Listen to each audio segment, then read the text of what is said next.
Hoy en día las computadoras son muy útiles, modernas y eficientes, pero no siempre han sido así. En la primera generación, que es de 1951 a 1958, se utilizaban tubos de vacío, tarjetas perforadas, guardaban datos en cilindros magnéticos, realizaban operaciones básicas utilizando el sistema binario. Lo malo era que eran muy grandes, se calentaban mucho y eran lentas. Como ejemplo tenemos a IBM. En la segunda generación, que es de 1958 a 1964, aparecen los transistores. Se utilizaban lenguajes como COBOL o Fortran. Mejoró su velocidad y no se calentaban tanto y pues eran más pequeñas. Como ejemplo tenemos a Honeywell y a Univac. En la tercera generación, que es de 1964 hasta 1971, crearon los circuitos integrados y ya empieza a realizar operaciones aritméticas lógicas. Aparece la multiprogramación y estas tenían un tamaño mini y se utilizaban varios programas al mismo tiempo. Como ejemplo tenemos a IBM 360. En la cuarta generación, que es de 1971 hasta 1988, se crea el microprocesador. Surge la computadora personal, las memorias eran de chips de silicio, ya aparecen lenguajes como C++. Estas se volvieron más eficientes y comerciales, obviamente. Por ejemplo, tenemos a Apple II. En la quinta generación, que es de 1988 hasta el día de hoy, se desarrolla la inteligencia artificial, se modernizó el software, se crean componentes de alta capacidad, aparecen las laptops, algoritmos complejos y surge la web.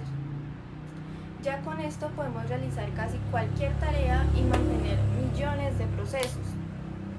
Y esta es la evolución de los computadores.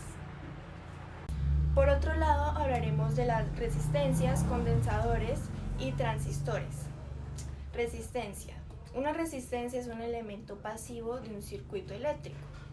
Esta limita el paso de la corriente eléctrica. Se pueden utilizar resistencias en serie o en paralelo. Se clasifican según su código de colores, donde se conoce el valor de la resistencia. Cuanto mayor sea la resistencia, menor será el flujo de la corriente. La resistencia se mide en ohmios y se representa así, y estos son sus símbolos. El condensador. El condensador es un componente pasivo de un circuito eléctrico, con dos terminales capaz de almacenar energía eléctrica que puede ser liberada de forma rápida. Está formado por dos láminas conductoras separadas por un aislante. Estos son muy eficientes en mecanismos que necesitan un aumento rápido de energía, como lo son el flash de una cámara. Además, los podemos encontrar de diferentes materiales. La carga que almacena se mide en faradios, pero se suele utilizar el microfaradio, que es 10 elevado a la menos 6. Y estos son sus símbolos. Por último tenemos el transistor. El transistor son componentes activos utilizados como amplificador o interruptor que controlan el flujo de la electricidad en los circuitos. Pueden funcionar hasta miles de millones de ciclos por segundo. Existen varios tipos de transistores. Por lo general se componen de materiales semiconductores y suelen tener al menos 3 terminales que conectan a un circuito externo, es decir, 3 paticas: la base, el colector y el emisor. La base siempre va a estar en la patica de la mitad. Existen transistores NPN y PNP. La única diferencia entre el transistor NPN y PNP está en la dirección de la corriente indicada por la flecha.